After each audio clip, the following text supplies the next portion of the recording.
ఇక్కడ ఒక దృశ్యం చూసారా?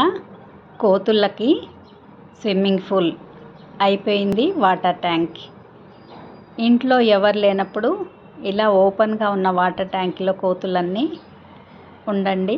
ఒక్క నిమిషం జూమ్ చేస్తే సరిగా కనిపించట్లేదు, ఇప్పుడు కనిపిస్తుంది.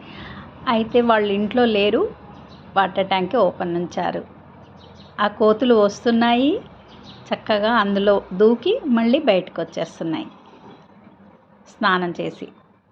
ఇలా ఉంటే వాళ్ళు మళ్ళీ వాడుకోవటానికి ఇబ్బందే కదా.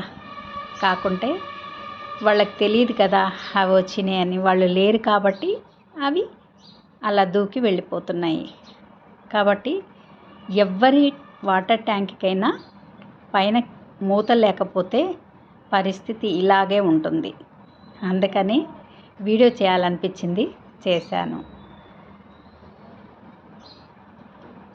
చక్కగా మళ్ళీ అవి తాగిపోతే పర్వాలేదు, కాకుంటే అందులో దూకితే అంతా గలీజ్ అవుతుంది కదా నీళ్ళు. అందుకని మళ్ళీ వాటిని మనం ఎట్లా వాడుకుంటాం చెప్పండి. అందుకని ఇలా ఓపెన్గా ఉంచటం చాలామంది ఎందుకు ఉంచుతారో తెలీదు. నేనైతే వీడియో చేశాను, ఎవరికైనా యూజ్ అవుతుందండి. నచ్చితే లైక్ ఇవ్వండి. బాయ్ అండి. Thank you for